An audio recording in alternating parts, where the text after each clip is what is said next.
קוראים לי לילי.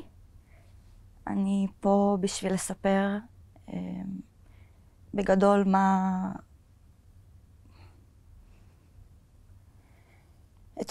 את החוויה שלי במאורעות השבת השחורה, ומעבר לזה את סיפור שכבר 22 שנה מפציצים את סדרות.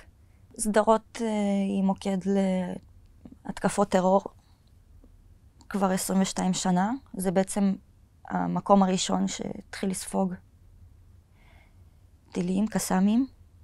אז היה רקטות גרד, משהו כזה.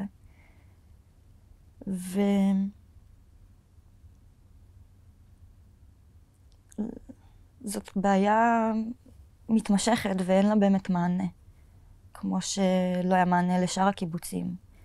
בסדרות באמת התרגלו לזה, וזה הסטטוס קוו כבר. בגיל 4 העולם עוד קטן, אז בשבילי סדרות זה כל העולם. אני לא יודעת שזה לא רגיל, זה המציאות. עם זה אני גדלה. שיש שחר אדום, יש אזעקה, ותוך עד 10 שניות צריך להתחבא איפשהו, ואין ממ"דים, אין מקלטים. זה תוך 10 שניות זה הולך ליפול איפשהו, וזה יכול ליפול קרוב ולהשאיר צלקת לכל החיים. וזה יכול לקרות יותר מפעם אחת.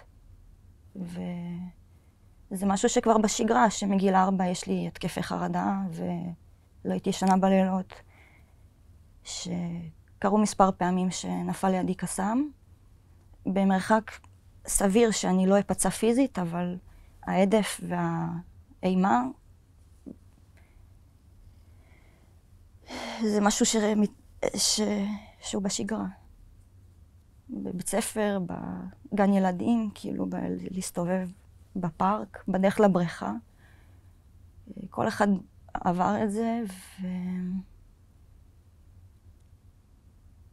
קשה לתאר עד שלא חווים. קשה להבין את זה עד שלא חווים, ואני מאמינה שהיום אנשים במרכז מקבלים טעימה. שיש כמה טילים, זאת אומרת כמה אזעקות, צבע אדום, צבע אדום. זה כבר, בשבילי זה לא רגיל, כי אני חווה את זה מאוד קשה כל פעם. מאז שחזרתי לגור בעיר באפריל.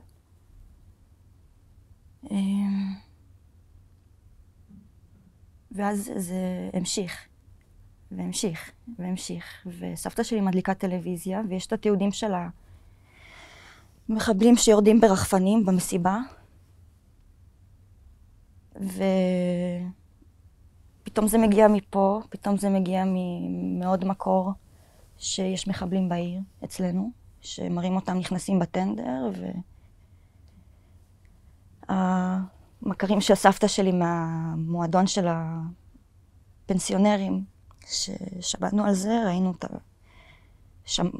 שמענו על זה לא רק בטלוויזיה, שמענו את זה באוזניים שלנו, כי הכל קרוב ממש לאיפה שאנחנו גרנו.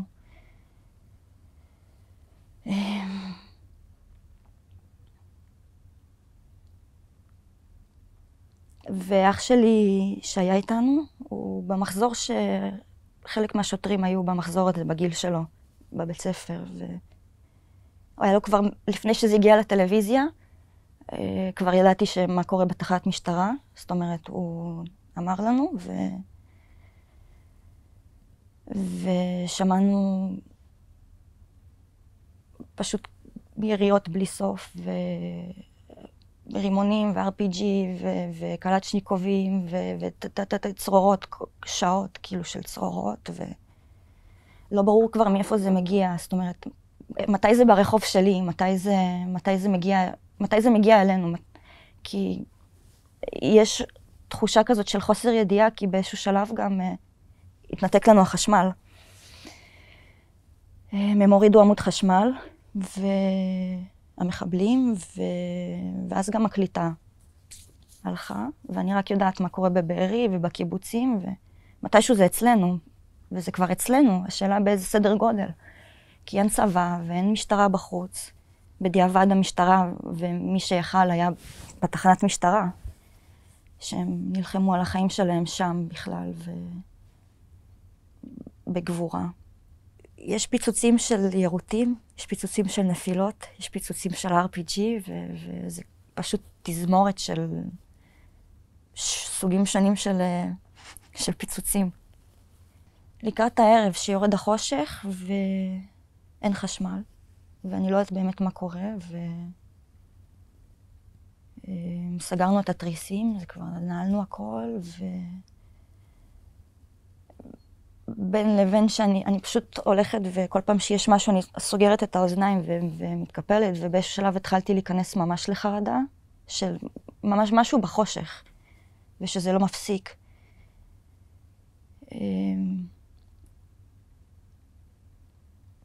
אז היה לי תרופות שלי ברכב, בחוץ, ואח שלי התנדב להביא לי אותם. אז הוא יצא מהבית, והוא הלך לרכב להביא לי, ואיך שהוא סוגר את הדלת של הרכב, אני עומד בחוץ מסתכלת עליו, אז יורד קסאם מעבר לרחוב שלנו, ויש את העדף, ועוד שנייה קורס, ואנחנו מהר הביתה, התחלתי להיכנס ממש למצב היפרוונטילציה, התקף חרדה כרגיל, אבל משהו מתמשך, זאת אומרת, משהו לא רגיל, שאני כבר ראיתי את כל החיים שלי עוברים לי מול העיניים, ואני עושה חשבונות נפש, ואני מתחילה להתפלל, ואני לא יודעת מתי אני אצא מזה, אם אני אצא מזה, לא היה לי מושג, כאילו, אם הם עכשיו ידפקו לנו בדלת, זה לא היה ברור איפה זה יקרה, ועובדה שהם כן הסתובבו לנו ברחוב מתחת לבית.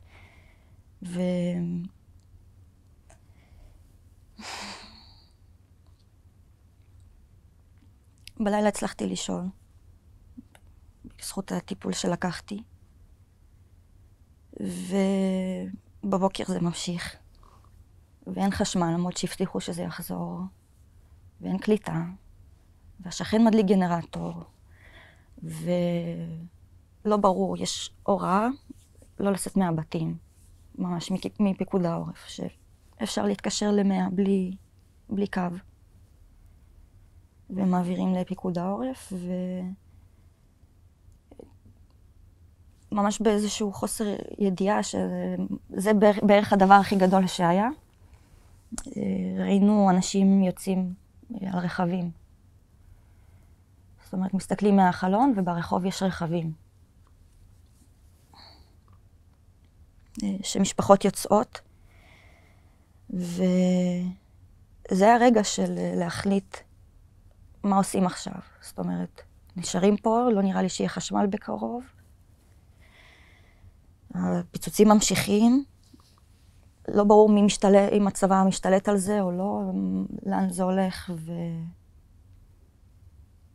מה היה רגע של התעשתות כזאת, ואמרנו יאללה, צריך לארגן חפצים.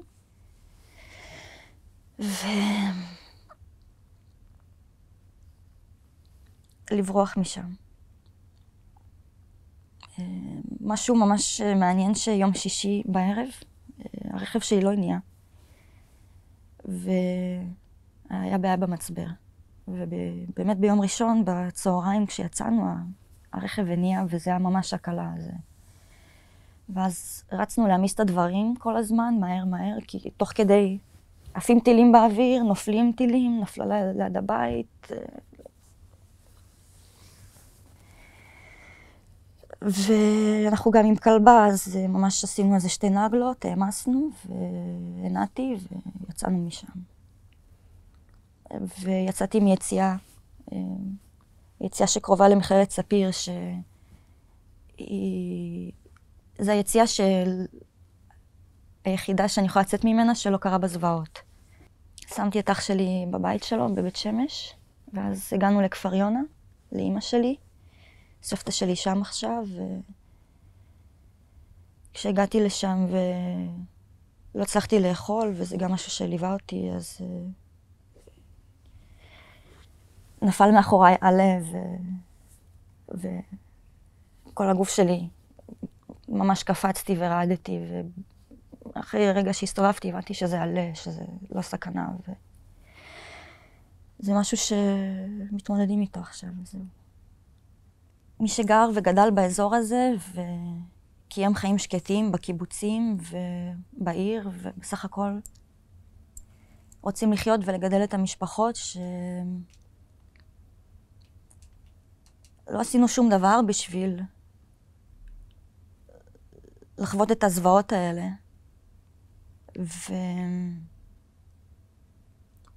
והעולם חושב שרק בעזה מפציצים. וזה ההפך. כל השנים הפציצו אותנו. והעולם לא ידע על זה כנראה. העולם לא יודע שזה מה שקרה, ואני עדות חיה שזה משהו שקרה, שאנחנו חיים בטרור. אנשים שחיים במדינות שקטות או באזורים שלא חוו דברים שתיארתי, אז קל להם להגיד שחמאס זה לא ארגון טרור, ולהסתכל על הסיטואציה מהמקום שלהם ולשפוט. אבל באמת כל אחד מוזמן לבוא לשדרות ולחוות על בשרו מה זה להרגיש שאתה עוד שנייה מת. ומה זה לחוות טרור אמיתי. מה זה ילדה משדרות? מה זה להיות ילדה משדרות?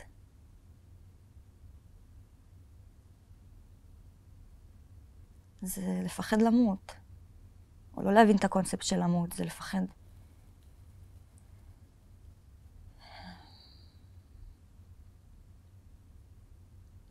זה לשמוע קריאה של רמקול ולחכות, פשוט לחכות כמה שניות ולקוות שזה לא ייפול עליי או לבית שלי או על מישהו שאני מכירה. זה להיכנס מתחת לשולחן בבית ספר באמצע בוחן בכיתה ב'.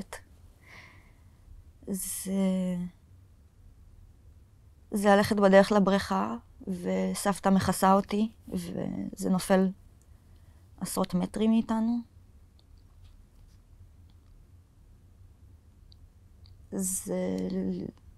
זה שובר את הביטחון, את תחושת הביטחון, שאפשר לגדול ולהתמקד בלגדול.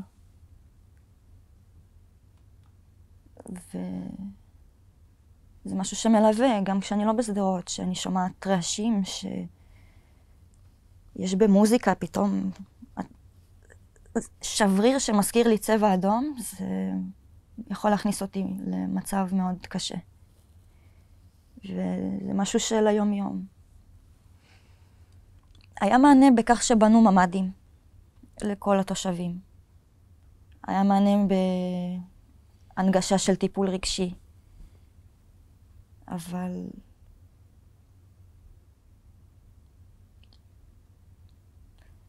אני לא חושבת שמבינים באמת עד כמה המענה חשוב לאנשים שככה הם גדלו.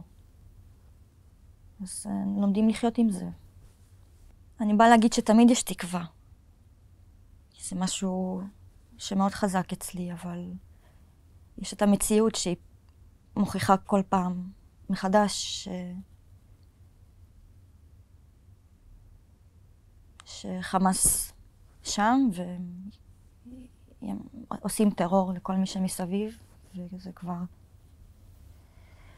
יותר משני עשורים, אז המציאות לא הוכיחה אחרת עדיין. אני חושבת שזה תלוי גם בי באיזושהי מידה. מה התהליך שאני עוברת עם זה.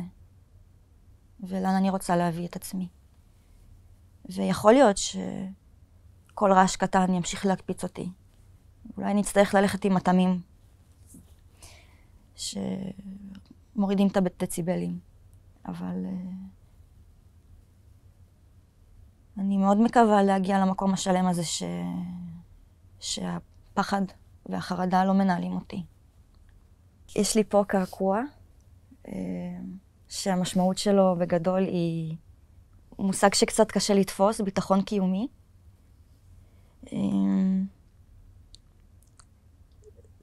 היה שלב שמאוד רציתי להנכיח בעצמי את הביטחון הזה של אני מתקיימת וחיה והכל בסדר. זאת אומרת, הדבר הבסיסי הזה זה משהו שהוא מרדף של כל החיים. ובשבילי זה תזכורת כזאת יש לך ביטחון, יש לך את עצמך, יש לך שמירה, שהבנתי עד כמה היא חזקה באירוע האחרון עוד יותר, וזה בשבילי משהו כזה.